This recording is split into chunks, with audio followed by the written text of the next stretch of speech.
Hello, Devlin Bishop here with you, and welcome to another edition of Devlin's Pirate Radio Show.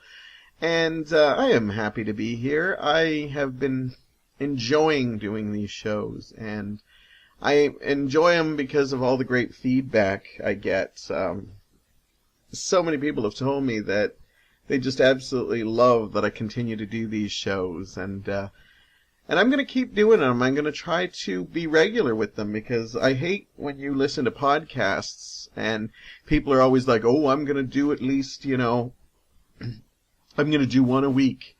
And then after 3 weeks, you don't see them for 4 months. Well, I'm going to be committed to this, I just created a fan page that hopefully you've liked out there. If you're listening to this right now, run and like it, because not only will you get all the latest episodes coming out, but I'm going to try to put some special stuff in there that you can listen to.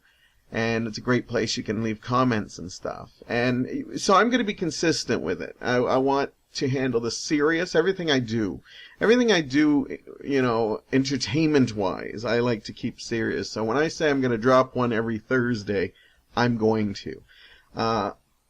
Unless, I get sick or something. But you know what? You never know. Knowing me, I'd still be coughing and stuff and still here talking. Because I love to hear myself talk, let's be honest. Before we get to our first segment, I just want to also say that I got a lot of feedback also on a recent episode that I did where I talked about suicide. And many people said that it was hard for them to listen to. But they thanked me for doing it anyway, because they either have had the same feelings that I went through, or they knew people that have died or went through that situation, and they basically said that they love that I don't shy away from that stuff. And one guy that I won't name out of respect, he told me that he came very close too, and it surprised me because this guy just always seems so so with it and together, and I shouldn't be surprised, because even the most strongest people that I know may have had that happen to them. But I love that people said, as difficult as it was to hear me, for them to hear that they still thanked me for doing it, because it was needed to do, and that just makes me feel amazing that I could touch people like that. And so thank you. That's what feedback, I like to hear that. Even if you want to share your own experiences, it doesn't even have to be I like your show, I love it, or, even if you want to share something with me, I'd love that. Because if I inspired something in order to bring an emotion of any sort, that's a positive thing. Anyhow, my first segment kind of has to do with that. I call this segment, When Did I Become Yoda? This is a statement I've been saying for a couple of months now. And what it has to do with, yes, I'm a big Star Wars fan, but it really has not much to do with Star Wars at all. It's just, there was a time in my life that I always think of myself as the young, ingenue. I always thought of myself as Luke Skywalker. I remember ever since I first saw Star Wars, there's that one scene where he looks up at the suns of Tatooine. Could be the moons of Tatooine. Okay, I'm a Star Wars fan. I'm not a fanatic. But anyhow, and he just dreams of bigger things. And I always thought of myself as that. Even when I was a little boy of 7 watching that, I always knew that I clamored for something more. And so I've always been Luke Skywalker. Just off on my next adventure. They may not be as grand and glorious as Luke's, but life is an adventure, and you go. And then about, I would say maybe 6-7 years ago, I never even really seen it until recently. I've had some younger people that have started asking me opinions on things. Just asking me about my experiences in life. And I love sharing that and helping them and reminding them that I can tell them my experiences and give them advice, but in the end of the day, it's theirs to decide. I can't make decisions for them.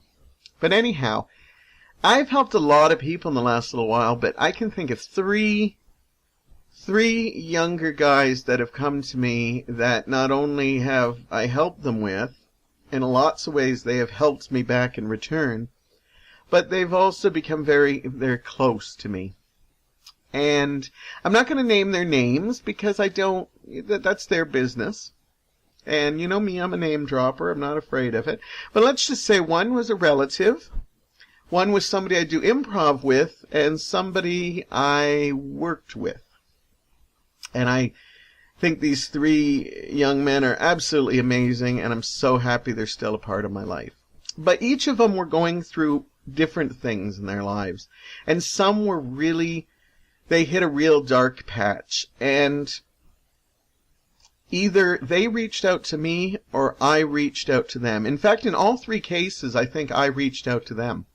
I saw they were in distress, and I just kind of put the offer out there to them to help them. And, you know, I tend to do that. That's just my thing. I don't think of me as wanting to be some mentor or anything. But then I realized that a couple of them wanted my help. And it was amazing that they did. And as I said, I never went to them saying, I have all the knowledge. What I did is I said, I'll listen. And I think sometimes when people are going through hard times, that's all they really need. Because sometimes when you just talk about your problems openly, you start figuring out the answers. And then when people start giving you advice, it either confirms it or makes you think a little bit more on your situation.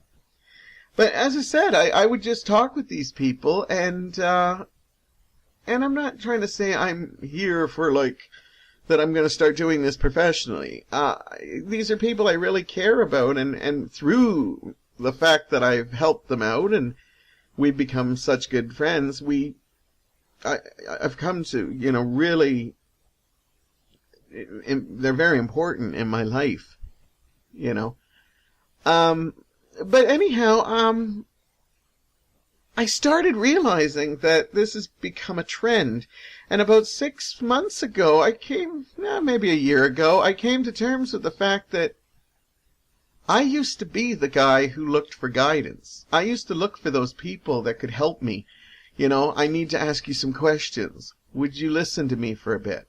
And then all of a sudden, I find that I'm the one reaching out to people like, oh, you seem like you're going through a hard time. Maybe we can talk. Or, I might not be able to solve your problems. And I realized that I suddenly had become Yoda.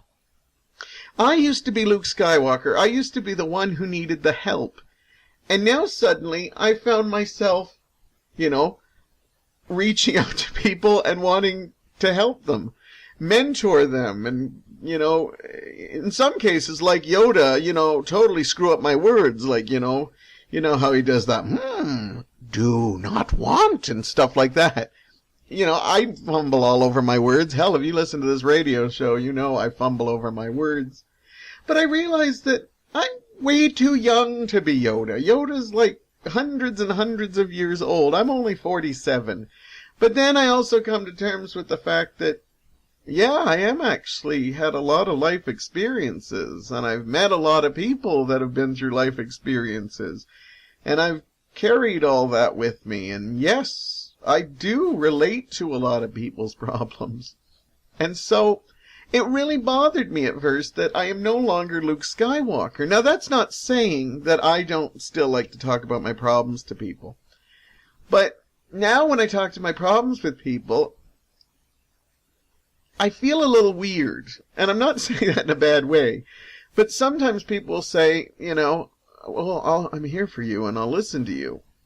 But I won't talk to them due to the fact that I pretty much know the answers ahead of time, and I feel stupid because once I say it, I realize that I could probably figure this out on my own. And I feel that I'm rambling, and I'm just going in circles, and I don't want people to think, I'm just like this egotistical idiot. So if you see me going through a bad time and you want me to talk to you, but don't take it personally if I don't, because I will talk to people if I can rationally put my head around what the problem is.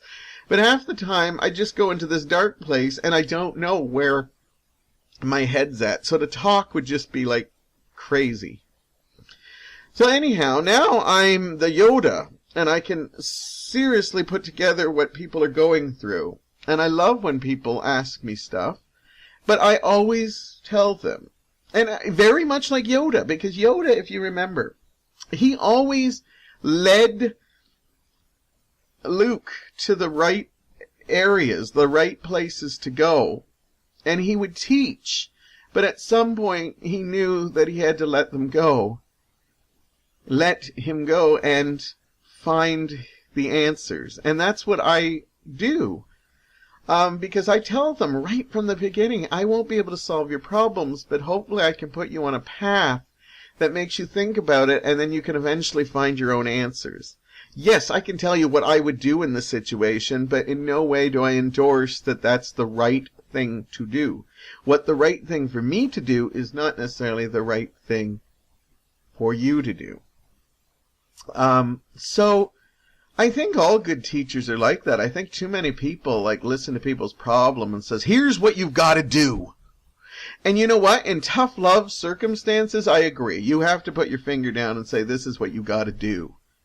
Or you have to take control. But in regular, just normal, people having troubles, situations, you kind of lead them to the path. Or you become devil's advocate, where you show, well, if you do this, this could happen. You could do this, this could happen. I like helping people kind of think and that. At first I had a problem becoming Yoda. I really didn't like it. And not just because, when I get older, you start finding you get hair coming out of your ears, and that makes me think of Yoda too. And, and my skin is starting to wrinkle a bit. It's bad enough that I'm slowly turning into Yoda a little bit, but now that I've got the mentality, not the metabolism.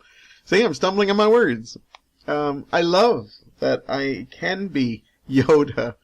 I've embraced my inner Yoda, and I have never thought I'd ever say the word Yoda this much without actually talking about Star Wars. But I love that I have helped a lot of people, even simple talks that don't even lead to the problems. I've heard people call me and tell me that, thank you, just that one little talk cleared my head a bit and made me think better. And that just makes me happy. And these three amazing men are in various places in my heart. And the great thing about these three men are that they all still want me a part of their life. In fact, I would say two of them are very close. They will stay with me forever. And the third one, I think, will seek adventures all over the place, but I have a feeling I'm still going to hear from them and still be a part of their life, even in a very small way. And now I've helped some people, and honestly, 6 months later, you wouldn't even know that we knew each other. Because there are some people that they just want your guidance, and that's it. I've had even people really close to me that have called me to ask things, and I've tried to be there for them. And I tell them, I'm there for you. Whenever you need me, I'll make the effort. I know we all get busy, but I will try. And then, they get their problems solved just enough, and then I never hear from them again. And whenever that happens, I get really pissed off because of the fact that I'm like, you know what? I gave them more than most people give to people. And this is it. I'm not doing it anymore. I'm going to walk away. So whenever you see me talking like this, you know I've had a bad situation happen. And then Mike and some of my closer friends, like Corda and stuff, they look at me. They don't even answer because I know what they're thinking. They're thinking, you are still going to put yourself out there. You give it a couple weeks and you're going to see somebody in need, and Yoda's going to be reaching his hand out again and saying, if you need to talk, here I will be. And they're right. It's how I've been made. You know, I'm not saying my parents raised me the best way, but they have made a person who gives a damn about other people. And yes, as much as people can break my heart sometime, I will reach my hand out. Because I'm not doing it. I am not doing it out of a sense of, I want to be friends with you forever. When it happens, it's a beautiful, natural thing. You know, in the cases of these three young men, I am so lucky to be a part of their lives. And I'm glad that they've invited me in. And that will mean the world to me. But I don't do it for all that situation. I do it because when I see somebody hurting, I remember how much I hurt. And I just want to send a little hug on Facebook, or a little, you know, if you need to go for a coffee or something. It's just the way I've always been, and no matter how many times my heart breaks, I will sew it back up again and be beckoned for punishment. There might come a breaking point, but I think I would have to be totally brokenhearted. And if that ever happens, I just don't think I'm going to be this guy that you all know and care about. I think it would take a lot, because as much as I tell myself how weak I am, I know deep down inside the strongest thing about my person is my heart. And so I'm going to embrace being Yoda. You know, I can't see me going on to become like the Emperor or something if I continue in my Star Wars transition. If people hurt me so much that I became extreme evil, I'd like to think I can fight it. So right now, I don't mind being Yoda, and I will embrace it, and we'll leave it at that. Okay, we've talked way too serious. It's springtime, it's a great time. I'm going to talk about one of my favorite retro shows that I can sit and watch more times than I care to admit, but apparently I'm going to admit it in the next segment. So stick around, we're going to take a short break, and then we'll be talking TV. Yeehaw! You won't hear me do that too often. I may be a big fan of the Dukes of Hazzard, but I don't do that too often, and you can see why. That was absolutely pathetic. Yes, a lot of people are constantly surprised to find out that I am a huge Dukes of Hazzard fan. I have been since I was 11 years old when it debuted on CBS television, 1979. See, I'm almost trying to get into an accent because I started talking about the Dukes of Hazzard, and that's how big a fan I am. I literally start talking like the Dukes. Yeah, I was an 11-year-old boy, and my friends used to all watch it. It was on Friday nights, and we would watch it. Then we'd take our Star Wars characters, and we would play it. And then Monday at school, we'd all talk about the episode we saw. For those of you who do not know what the Dukes of Hazzard is, before there was the Fast and the Furious, there was the Dukes of Hazzard.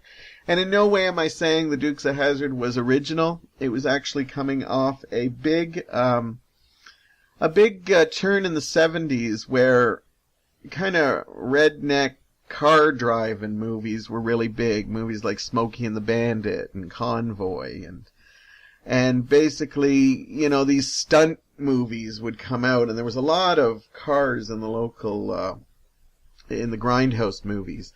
And the Dukes of Hazzard is actually a spin-off of a 1975 movie called The Moonrunners, where they actually turned it into a TV series. It's basically a country show that follows the exploits of cousins Bo and Luke Duke, who live with their Uncle Jesse and their cousin Daisy. And basically, week after week, they just try to get on with their regular country lives. Except that there's this mayor in town, Boss Hogg, who owns the police force, and every week he tries to put the Duke boys in jail. And for those of you who know it, you know it. You either hate it or you either love it. And I love that this show is still popular after all these years. The car they drove around in, of course, was the General Lee. And the first couple years of the show, the General Lee actually got the most fan mail. Kids would write letters to the car. And the car is actually a little bit controversial as of late. Because on the top of the General Lee, it's, of course, a Dodge Charger. It's orange. It's got 01 on the side, and on the top they have a big Confederate flag.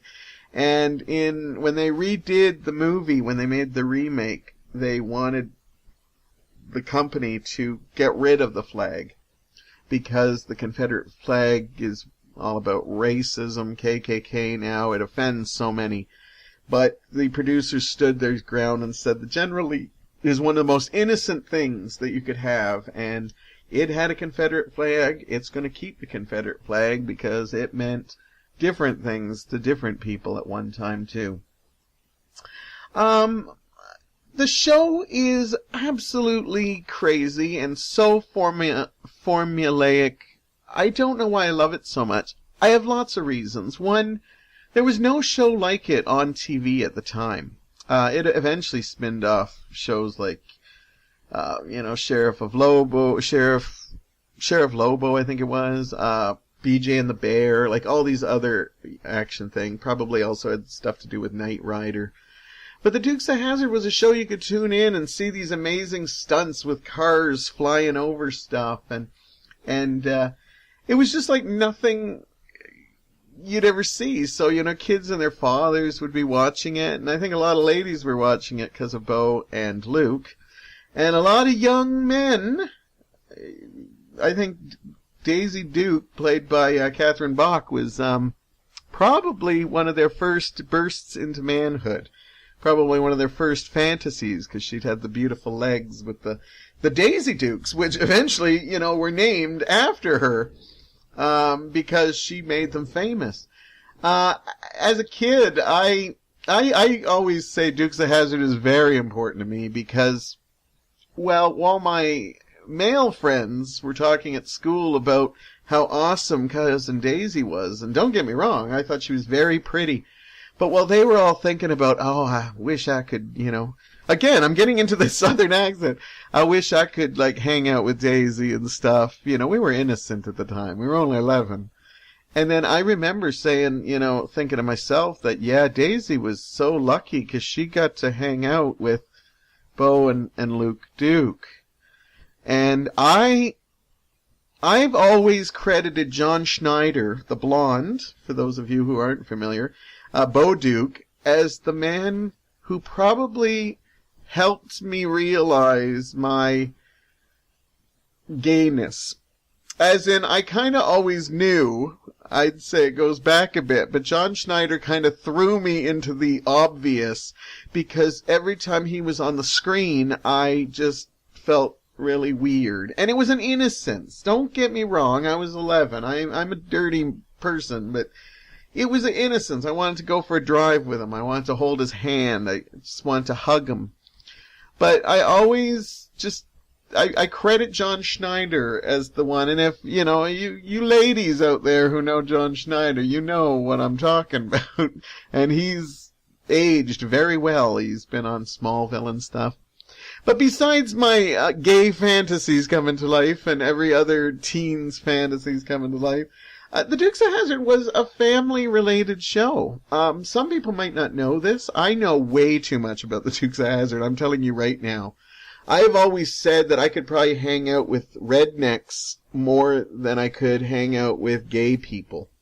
I just always feel more comfortable with them.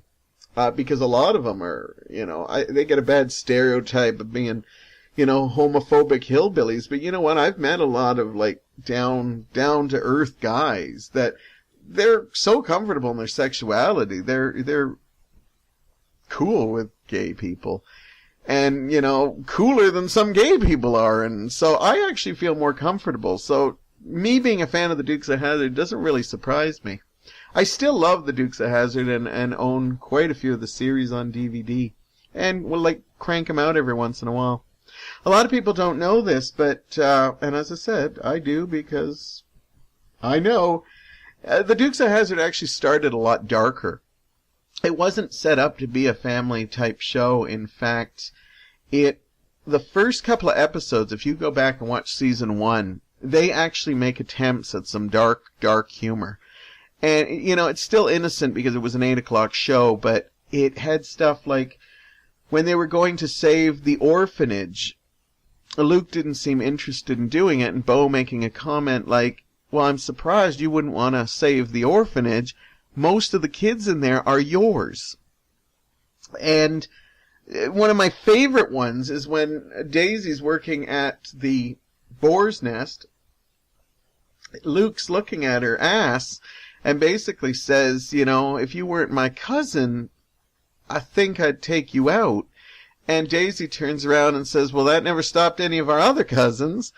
And they actually tried to do more of that sexual aspect and just darker overall. The Duke boys were closer to criminals. Like in the not later, but eventually through season 1 and definitely in season 2, they're always usually victims.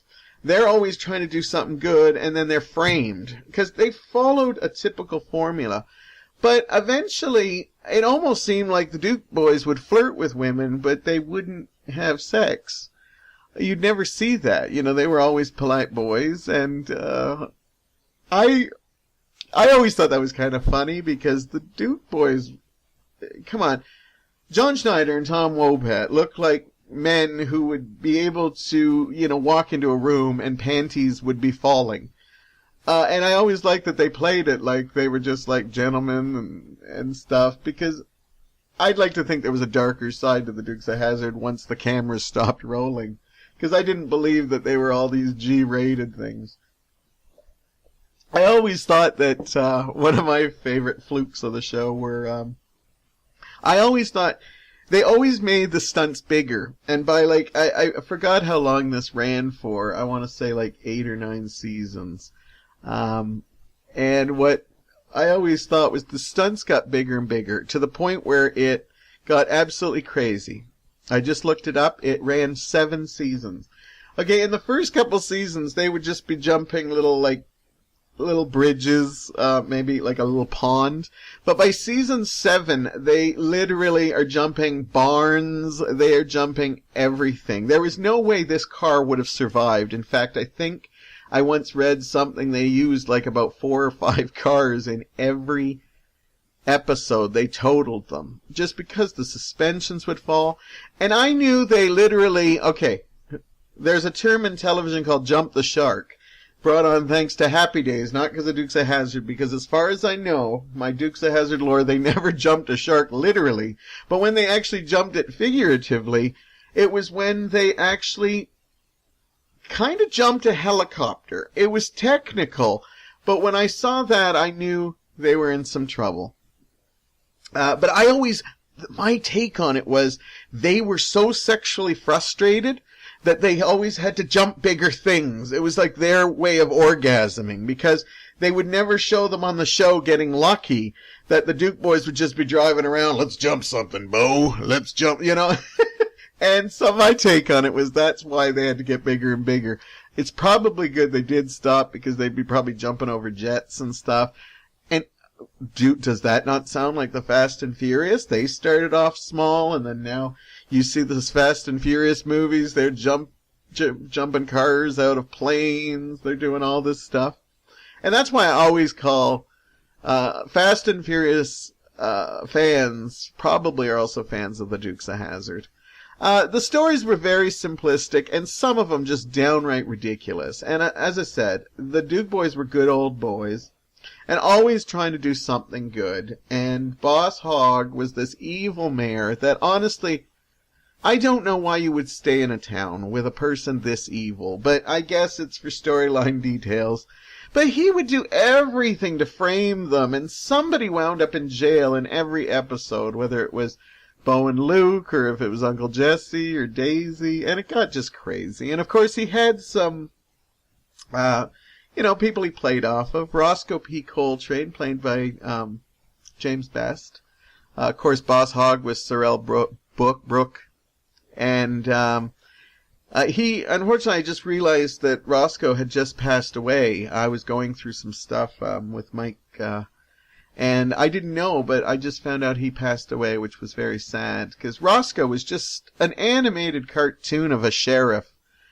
But he was so good at it. And both him and Boss Hogg were just so cartoon-like that they did the job right. And then, of course, they had a couple of other deputies, Enos and Cletus would show up eventually. And they were nice, sweet guys.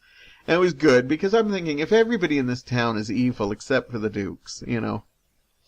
And as a kid, I learned so much on that show. I learned about moonshine. I learned about, I'm surprised I never wanted to learn how to drive. For those of you who don't know, I don't drive. I don't have a license, never have. But, being a fan of the Dukes of Hazzard, you think I'd want to drive. But maybe realistically, I'm afraid that that's how I would drive. And being a city boy, it's a lot harder to do. When they did the remake movies with Johnny Knoxville and Sean William Scott, one of my favorite scenes is how they took the Duke boys and put them in modern times, and actually they had to go to Atlanta, and they're actually in a traffic jam, and it was absolutely awesome to see the generally stuck in traffic.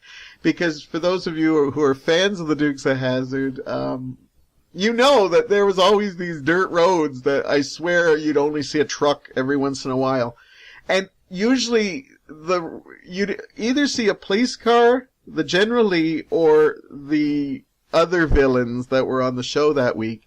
And the only time you'd see any other vehicles on the dirt roads were if they had to jump them or crash into them.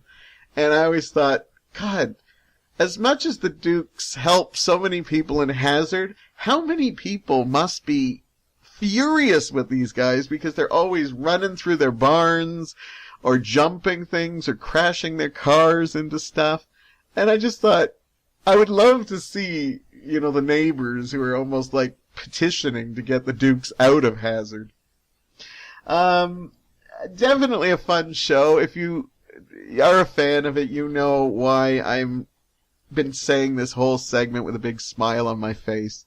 In later episodes, they actually started putting really big name country stars, and they'd always use some stupid reason for them to perform at this little boar's nest. And it was just amazing how the show all came together, and it was so popular. It was like a pop culture phenomenon for the 7 years it was on. One of my favorite stories I heard was how they got the famous horn. Now, for those of you who don't know the show, the General Lee, on top of all the other awesomeness, the cool car aspect, the 01 on the side, the fact that the doors were welded shut so the Duke boys had to always just jump out of it, was that it had this amazing horn that was like,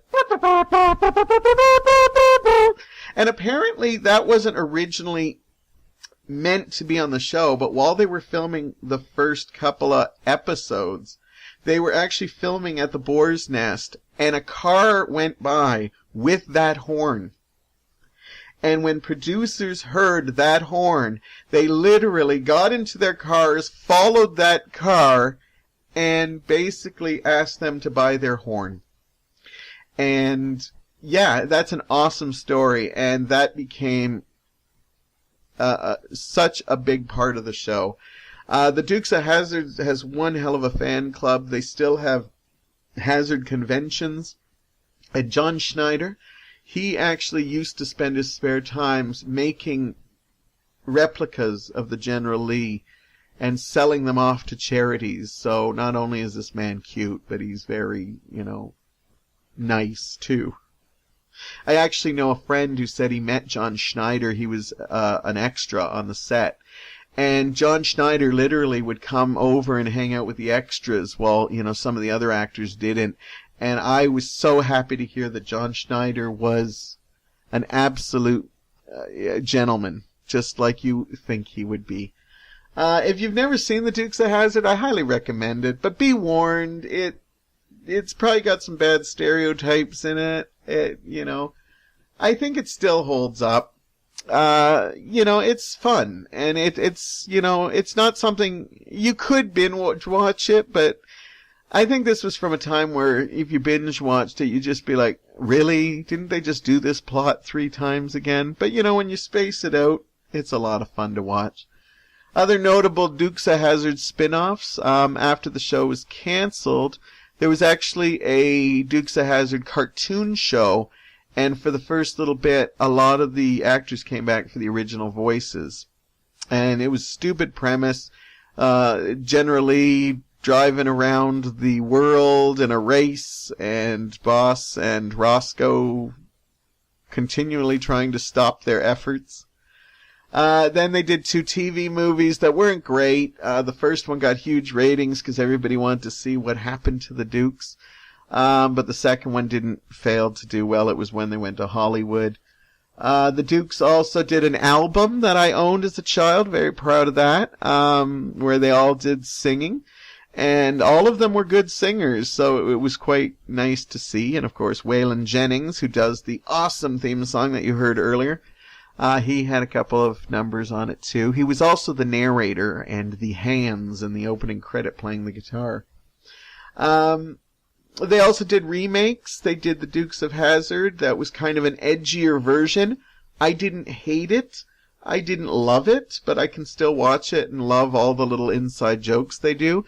They also did a right-to-DVD follow-up to that called Dukes of Hazzard: The Early Years, which is absolutely horrendous, but again, I still enjoy it. I'm very sympathetic to the Dukes. And if you're looking for some fun and you happen to go to the library or rent it or see it on Netflix or something, do yourself a favor, watch some Dukes of Hazzard, get some friends together. It's a goofy way to spend. I absolutely adore it. And I'm glad I got to talk about it with you, because I got to stop now, because I could probably do a couple more segments on it. Just haven't even hit the philosophy of Dukes of Hazzard, except for the whole, they didn't get any, so they kept jumping things. That was pretty good. But anyhow, I'm going to wrap it up there, and when I come back, I'm going to basically put an end to some of the gay stereotypes out of there. Being a gay man, it gets offensive sometimes, and I'm going to put an end to all that. That's coming up next. Welcome back. I am Devlin, back for yet another segment. And I like to think about ideas for segments, and I come up with some and I jot some down, and then I have to sometimes do some legwork on it. And this is one of those segments. That's why if you have an idea, don't be afraid to send it in a comment or something. If I can talk about it, I will talk about it if it's something I'm passionate about. Honestly, if it's something that don't know much about, I might look into it, or I could always bring someone on that knows more about it than me, But being a gay man, I decided that I would like to debunk some gay stereotypes. And in no way do I say that I am the epitome of gay men, that I speak for all the gay men out there, because I don't, and I choose not to. Being gay is just a small part of what I am, because if I was one of those people that just kind of threw gayness in your face, then that's all I'd be talking about. And over the past couple of shows, I think it comes out once in a blue moon. But this segment is a little bit gay. And if that freaks you out, well, maybe you should turn it off now, but I'm not going to try to conform you in this next segment. I'm going to educate some people on some gay stereotypes. And so, let's see how this goes. Let's start with, yes, being gay doesn't mean I know everyone who is gay. This comes in 2 forms. One, I will meet someone, and when they find out I'm gay, they're like, oh, I know Ralphie from Sault Ste. Marie. Do you know him? And I'll be like, sometimes I do want to kind of go, yeah, oh, Ralphie? Yeah, he's awesome. But, let's be honest. Just because I'm gay doesn't mean I know every gay person in the world. And that goes for, I'm sure, when people think that all black people know each other, all native people know each other, all Asian people, it goes on and on and on. It's just a matter of thing. And that being said, you wouldn't think that that would be an issue, but you would be surprised how many people do this to me. Oh, you're gay. Do you know Philip? Well, I may know a Philip, but if it's the gay Philip, I'm not sure. So, yeah. So that's one. The second part of that is, is that actor gay? Do you think that actress might be a lesbian? Again, I can only tell you what I know, and it's pretty much probably what anybody can find out on the internet nowadays. We don't get a gay newsletter. I know some people, say there's a gay mafia. I don't know if there is. But we don't get a gay newsletter to update who has come out and who hasn't. Most of the time, it's basically the same people you saw that, held a press conference or just came out, on YouTube. So, that is a gay stereotype I am debunking right now. Just because I don't know everyone. And that leads to gaydar. Gaydar is something, for those of you who don't know what that is, it's supposed to be something gay people, and I don't think it's just gay people, I know some straight people who have excellent gaydar, that basically gaydar is that we can look at someone and instantly know if they're gay or not. My gaydar, I would say, is a little out of whack. I can usually predict that this person is gay, but I have had people surprise me because not everybody acts gay. But I also, the reason I say my gaydar is debunked is because if I see a hot guy that I really like, in my head I'll convince myself he's gay. I'll read every little thing he says or does as gay and probably be 100% wrong. Just because in my own little fantasy world, I want to believe he is gay. At saying that, not every gay person has gaydar. In fact, I know gay people that have horrible gaydar. And then I know some that have incredible gaydar. My friend, Deborah Curran, she has a husband, Chuck Curran, who is probably one of the most manly men you will ever meet. This guy is just like all man. And he has got some of the most incredible gaydar. In fact, he was the one who told Deb, your friend is gay. And she wouldn't believe it. 'Cause believe it or not, I don't walk around as flamboyant as some people think I do. I have my moments.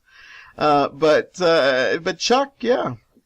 He's the one who is really good, and I've talked to him about it, and he's just so comfortable with his own sexuality that he just can read it.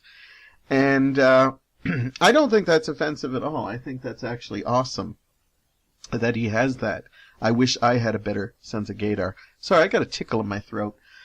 Let me take a little drink here. I probably haven't talked this much about being gay in a while. That's why I'm coughing so much. Okay, so another stereotype is that the gay community, I wish this was a better answer, that the gay community is incredibly supportive. When I came out, one of the things I was looking for was that I was going to go to this gay community and they were going to welcome me in with open arms and just treat me awesomely. But like any other community, the gay community is just as fickle as anyone else. In fact, I know I'm not going to be popular with the gay people here, but I find it to be sometimes even more hard. I think it's more shallow, because I find that they really do judge you. And I was shocked by that when I found out. Like, I've tried a couple times to try to become part of the gay community, and they are even more judging than any straight group I have been part of. I actually have more straight friends than I do gay friends. Don't get me wrong, I do have some amazing gay friends, but not as many as you would think. And a lot of them I don't really hang out a lot with, because it's not necessarily because we don't get along, it's just I don't get along with them that much, or it's just, time restriction or something. I have some amazing gay friends. I wish I could hang out with them more. I've always say to Mike every once in a while, I think we need more gay friends. And then I think, why? Why am I even doing this? Friends are friends. It doesn't matter if they're gay, straight, bi, trans, whatever. Friends are friends. And as I get older, I realize that. So it doesn't matter to me if they're gay, straight, or that. But I just wish the community was more supportive. And maybe me giving up on the community, probably they need more people like me. Because I'd welcome people in. You know, you don't have to be gorgeous or have an awesome body, have money, have a big dick, which sadly I find that the gay community, those are the things they look for. Personality is so far down the list that saddens me when I'm not judged because I don't look, you know, I'm not saying I'm not cute, I'm not gorgeous or anything like that. Or, you know, I don't have abs or don't have a big thick wallet. So I wish the gay community was more supportive. I will not lie.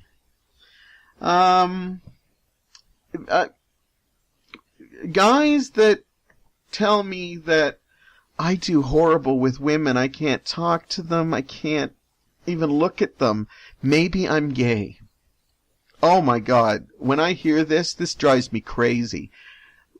I have so many gay women, no, take two. I have so many women friends, okay, that I get along with them amazingly, and most of the gay men I know are very close to straight women.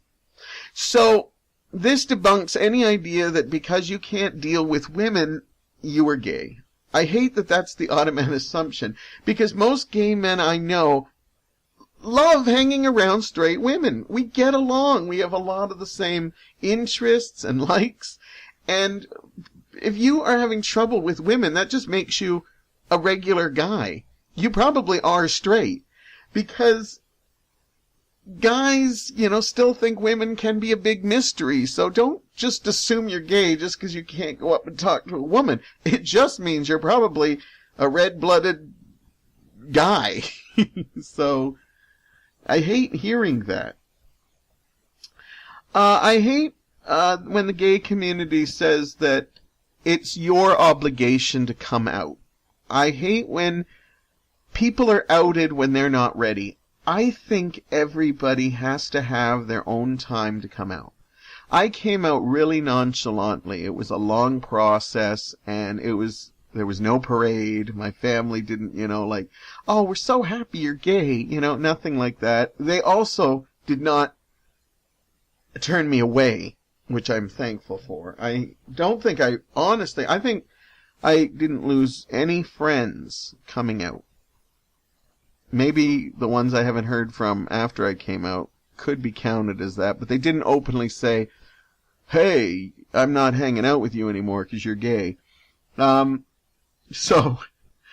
I don't believe people need to be outed. I think everybody has their own time. I am so amazed when I see young kids come out. Now, whether it's they're lesbian, whether they're gay, whether they're trans, they're young and they decide to make that big decision. I am so honored of them because I could not, at that point in my life, I couldn't do it. Like, to wrap my head around it is amazing. So I give them all the credit that they can. But there are some people that wait till later on in life. And I don't think there's a right or wrong answer. But I don't believe that people should be outed. I think they should come out when they're most comfortable and leave it at that. Because it's not somebody else's decision to say when they should come out. Here's a big one I want to debunk immediately. That all gay men, this is kind of a three-parter, maybe even more, but the three I'm going to talk about. All gay men like to shop. And I am speaking mostly for gay men, but I'm sure this kind of fits for lesbians and others. But I can only speak for being a gay man because I am a gay man. I love to shop, so I do fit the stereotype in this. But at the same time, I don't like to necessarily shop for certain things. I know some gay men can talk and shop about shoes forever. You are looking at one of the only gay men that I know of that does not like to shop for shoes. When I shop for shoes, it's a necessity. My runners have a hole in it. I have to buy a new pair of dress shoes. I don't have 80 shoes. I know some straight men that have more shoes than me, and I'm okay with that. I hate going shoe shopping, and I would never call up friends to go shoe shopping, because for me, it's a very personal thing. I'm going to do it, get it done, and then move on. I'd rather shop for toys or DVDs or clothes. But not all men. I know a lot of gay men that absolutely cannot stand shopping. Dance music. Another stereotype is we all love dance music. I, again, fit this stereotype.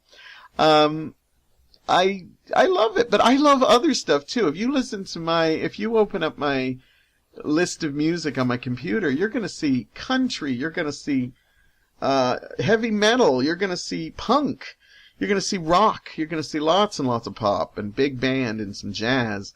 I love so much music, but some people just believe that, gay men just listen to Gloria Gaynor, I Will Survive over and over again on repeat.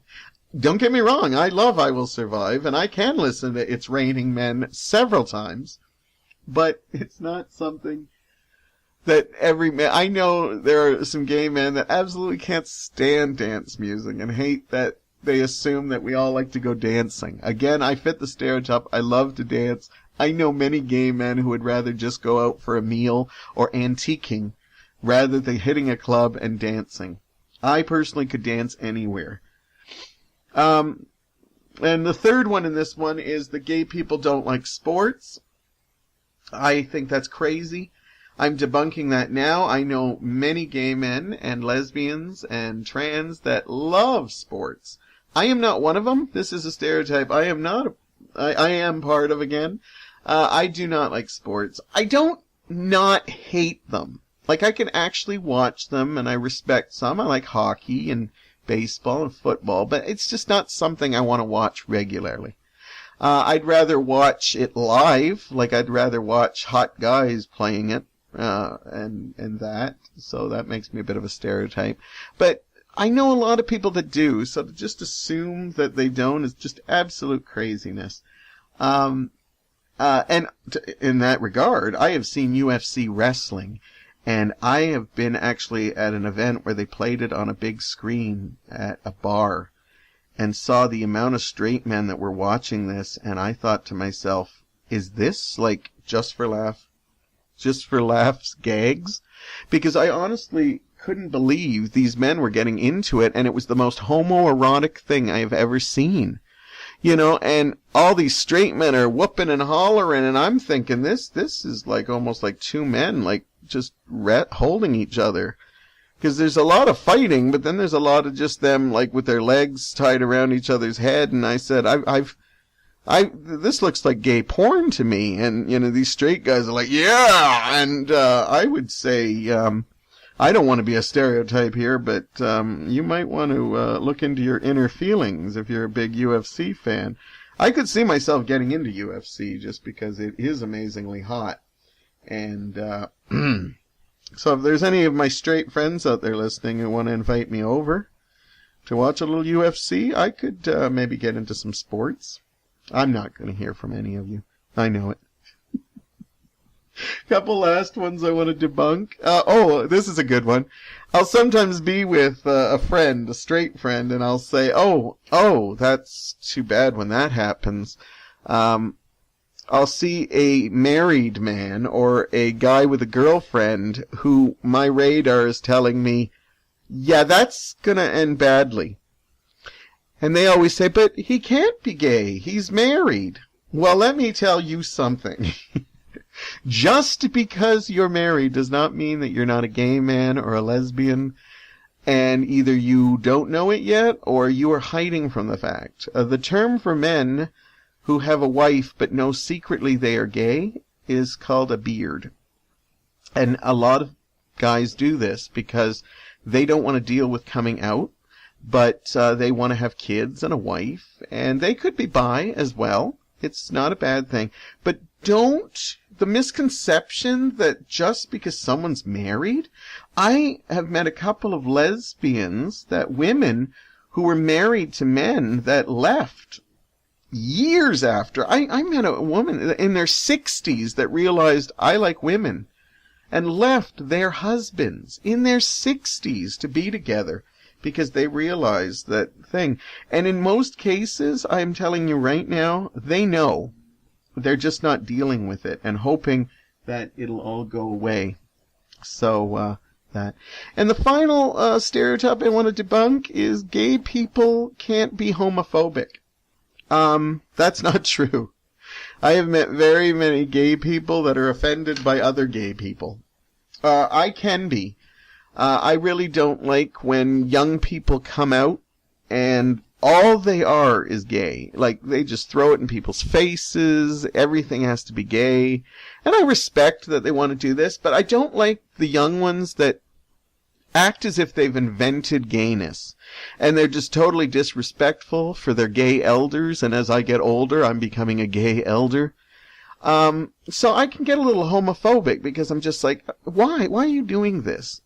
For me, being gay is just a small word that I am. It's part of a several thousand words that I am. And because of that, you know, I don't always flaunt it. Every once in a while, I like the world to know that I'm gay, and I'll just like, I don't care, I'm wearing this, and if people judge me, go for it. But there are other times that I don't give a shit if people think I'm that. But what I don't like is that some people don't think gay people can be homophobic. And again, this comes back to the gay community. I think sometimes the gay community can be one of the worst communities out there. And I'm not bashing it in any way. There are a lot of good gay establishments in there. But there is a lot of bad in this. And there are many gay people who are homophobic. It's just the way it is. And so that's another defunct stereotype. Teaching you people a little bit more about gayness. That's why I'm here. Or talking about the Dukes of Hazzard, or anything else I feel passionate about. I've come to the end of another show. I had a fabulous time. I can't believe I said fabulous after I'm trying to debunk all these gay stereotypes, but at least I didn't say fabulous! Because, again, another gay stereotype, we don't all talk like that. There are people who do. Do not judge them, they just like to say it that way. Anyhow, I had a great time. Next week I got another great show for you. Leave those comments, let me know what you like, what you don't like, what you'd like me to hear.